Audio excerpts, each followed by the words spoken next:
বৃষ্টি ও পাহাড়ি ঢলের কারণে গাইবান্ধায় ৬ নদীর পানি বাড়ছে। এতে পাড়া এলাকায় নতুন করে প্লাবিতের শঙ্কায় স্থানীয়রা। এ বিষয়ে আরো খবর জানাতে সেখান থেকে সরাসরি যুক্ত হচ্ছেন আসাদুজ্জামান মামুন। মামুন, নতুন করে কতটি এলাকা প্লাবিত হয়েছে? তমাল, আমি এই মুহূর্তে আছি গাইবান্ধার যে ব্রহ্মপুত্র যমুনার বালাসীঘাট এলাকায়, সেখানে রয়েছি। গতকাল থেকে কিন্তু আবার নতুন করে পানি বৃদ্ধি পেয়েছে এবং পানি বৃদ্ধি পাওয়ার সাথে সাথে এখানকার যে নদী তীরবর্তী মানুষ রয়েছে বা চর অঞ্চল যে রয়েছে ১৬৫টা চর রয়েছে এই গাইবান্ধা জেলার ৪টি উপজেলার মাধ্যমে। সেই ৪টি উপজেলার কিন্তু মানুষজন এই বন্যার আশঙ্কা করছে। পাশাপাশি এখানে প্রতিটি নদীর পানি কিন্তু বৃদ্ধি পাচ্ছে।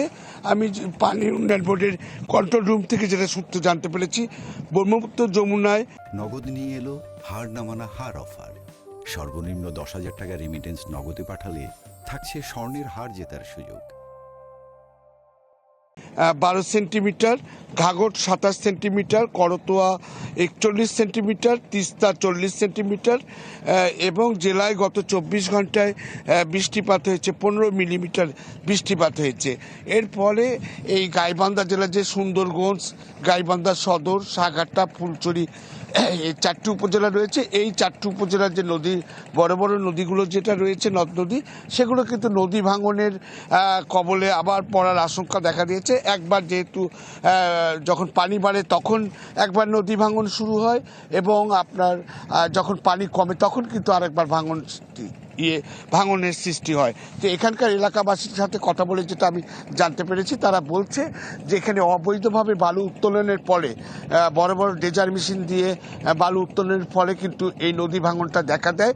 তারা কিন্তু এই জেলা প্রশাসন সহ সংশ্লিষ্ট কর্তৃপক্ষের হস্তক্ষেপ কামনা করেছেন এবং যাতে এই বালু উত্তোলনটা বন্ধ হয় সেটা কিন্তু তারা দাবি জানিয়েছেন।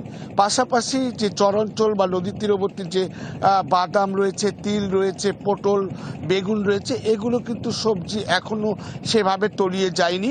তবে আরও যদি পানি বাড়ে, আজকে থেকে আবার আগামীকাল যদি ২৪ ঘন্টার মধ্যে যদি আরও পানি বাড়তে থাকে, তাহলে কিন্তু এই ফসলগুলো কিন্তু পানিতে তলিয়ে যাওয়ার আশঙ্কা করছেন সেই এলাকাবাসীরা। এই ছিল এখনকার মতো সর্বশেষ খবর। তমাল। মামুন, আপনাকে ধন্যবাদ।